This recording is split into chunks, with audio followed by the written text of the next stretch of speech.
You're watching Watch Fox Sports Zone with Sports Director Matt Dow and Amanda Poole. More sports coverage than anyone else in the Midlands. Sponsored by Lexington Medical Center starts right now. Welcome into Sports Zone, everyone. I'm Sports Director Matt Dowell. Thanks for staying up late with us on this Friday night after the football game. Week 8 of the high school football season, and boy, did we have so many good matchups tonight. And we're starting with our Sonic Friday Night Rivals game of the week between the Blythewood Bengals and the Sumter Gamecocks. Before the game, Sumter holding a moment of silence for Tylee Kraft, the former Sumter player and UNC football wide receiver who passed away last week after battling stage 4 lung cancer. So an emotional moment there for his friends and family, and Kraft's alma mater making him proud tonight. First quarter, Sumter QB Franklin Richardson finds John Peoples, who breaks free, gets the game's first touchdown. Later on, Peoples again, this time taking the snap himself, taking it into the end zone. Sumter going up 14-0 quickly. Tail end of the first half now. Gamecocks up 20-zip. It's Richardson to Peoples again, and no one is stopping Mr. Peoples. An unreal game from him, and Sumter making this one comfortable, and they stay undefeated tonight with a 49-20 win over Blythewood. Our Amanda Poole caught up with the winning Gamecocks after the game. All right, you guys are 8-0. What's allowed you guys to be unbeaten so far this season? Well, I mean, we got a good football team, and they rise up and play every Friday night. And then we got as I told you before the game, we've got some experienced guys and we got some young guys who've grown up, and we're playing a lot of young guys, and they're getting better and better, and just believing in what we're asking them to do and getting better every day and getting better every week. Got John Peoples to your right here, just adding to that school record, making it hard for the next guy to beat him. What are you seeing from him this season?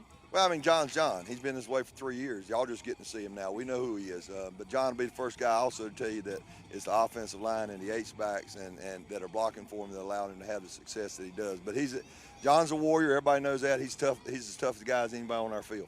Speaking of a warrior, tonight you guys honored the life lost in Tylee Kraft. You told me that he was such a positive light when he was here. What does this team need to do every day to kind of embody that positivity? Well, we talked about that a little bit Monday. We didn't have a good practice Monday, and we talked about valuing every second you got on this earth and making sure you're doing the best you can and getting the most out of every day. I felt like we did that today for the first half. The second half, probably not so much, but it was a good win for us, and kind of honoring Tylee, like you said. He was what we want Sumter football players to be like. All right, well, you guys are going to enjoy and celebrate this moment as we present the FNR trophy for the game of the week. Congratulations. Sumter Gamecocks remaining undefeated. You are our champions tonight. Thank you, Amanda. All right, congratulations to Sumter staying undefeated on the year. And we just have 2 weeks left of our Sonic Friday Night Rivals, and it continues next week with Lugoff-Elgin at Spring Valley. Next Friday, October 25th, kickoff at 7:30, and then our final week will be Dutch Fork versus Irmo in the big showdown this season. But we're focusing next week on Lugoff-Elgin at Spring Valley. And if you'd like to watch next week's Sonic FNR, here is how you can do just that. We broadcast all of our Sonic FNR games on our digital channel WACH 57.2. If you guys have Spectrum Cable, that's channel 1250. And we live stream all of our Sonic FNR games on our website, WACH.com, our Watch Fox app, our Watch Fox Facebook page, and our Watch Fox YouTube page.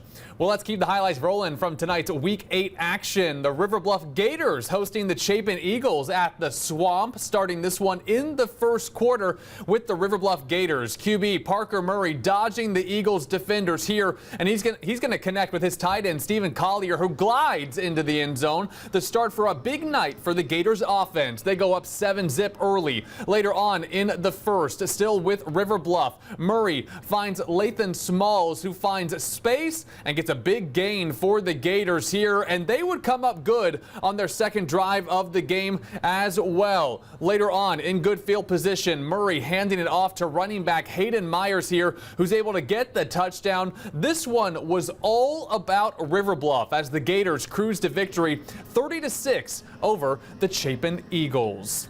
Gilbert visiting the Bearcats of Brookland-Cayce today, and when I got there in the second quarter, it was tied at 21. 6 touchdowns on 6 drives between these two teams. In the second, BC here, QB Dre Dobson hands it off to running back Tyrone Jackson and makes that 7 touchdowns in 7 drives. Bearcats take the lead 28-21. Gilbert had one last drive in them before halftime, trying to get a field goal here, but it's way wide right. BC would lead by a touchdown heading into the locker rooms, and this game would go down to the wire tonight with Gilbert edging it out 50-49. The Bearcats had a chance to win off a walk-off field goal at the end, but the kick was short, and it's the Indians who walk away as the winners in this one. What a game at BC.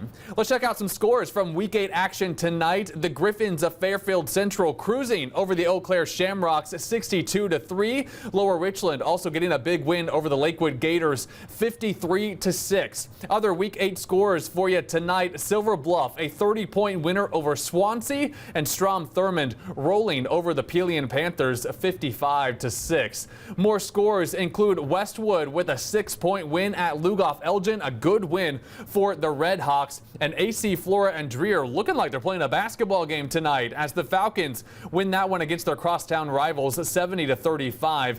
The Falcons cruising tonight.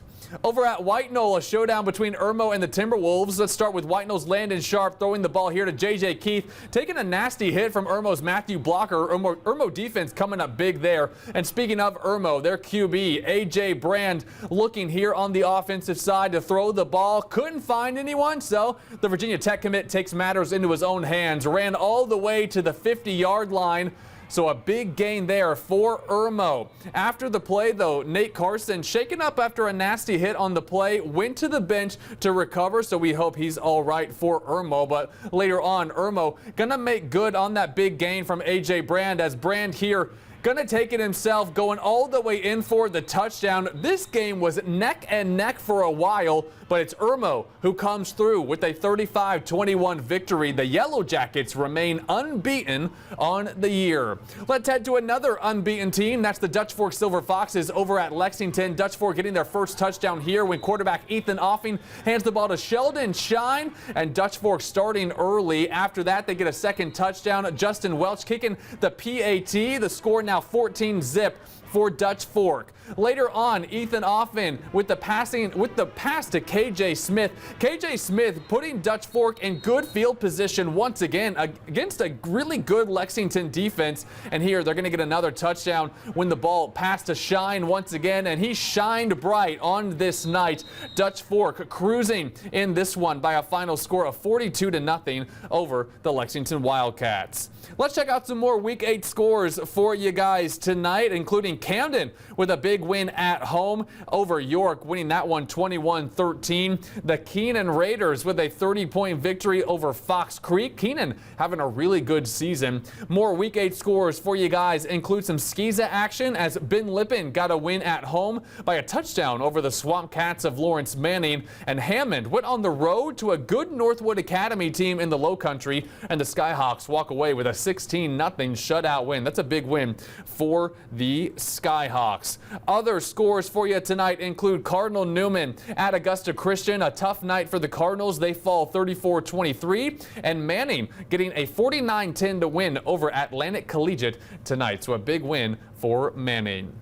Let's head out to the Myrtle Beach area where West Florence was hosting the Ridgeview Blazers. Early on for Ridgeview, Derek Trey Howard looking to pass, gets out of there and lobs it to Darius Carter, sliding down for the catch. Ridgeview with a big-time touchdown on the road. Later on, West Florence at the line. It's going to be Keyshawn Johnson faking the handoff here against the Ridgeview defense, and he books it around for the touchdown. So West Florence getting on the board against Ridgeview. Later on for the Blazers, it's going to be Howard again, handing it off to Spencer Bobian, and Bobian finds a hole wide open up the middle. He's going all the way for the touchdown, and Ridgeview continuing to pile it on, as later on they're going to give a handoff to Aiden Keefe. West going to try to stop Keefe here, but they just can't hold him back. He's going to break through for 6 more points. They get the PAT Ridgeview with a huge win on the road over West Florence tonight as the Blazers get the victory 41-16. Orangeburg-Wilkinson also on the road tonight at North Charleston. The North Charleston band trying to rev up their fans for homecoming. We're starting this one with Orangeburg-Wilkinson's QB Brendan Peoples. The short pass to Jordan Avenger turns into a big gain here for the Bruins, and that would be a nice setup for the short touchdown run by Demontra Sistrunk. An extra point would be good, and the Bruins go up 14-7 in the third. Later on for OW, they're going to strike again. Smooth medium range touchdown run by Avenger. The missed PAT, but the Bruins still up 20-7, and that would be enough as Orangeburg-Wilkinson gets the win on the road 20-15. They are now 6-2 overall this season and 2-0 in the region. Let's check out some final scores from Week 8 action tonight. Chester, a shutout win, 34-0 over Columbia. And Batesburg-Leesville also with a comfortable 45-0 rout of American leadership. The Panthers of Batesburg-Leesville undefeated on the year. Don't sleep on that team, y'all. Other scores include Saluda with a nice 33-7 win over 96. And Bamberg-Ehrhardt joining the shutout club as they win 36-0 over Ridgeland. And the last 2 scores from tonight, actually from Thursday night, North Augusta with the win 56-8 over Airport, though Airport's tough season continues, and Great Collegiate also on the road, and the War Eagles win 63-13. So the War Eagles,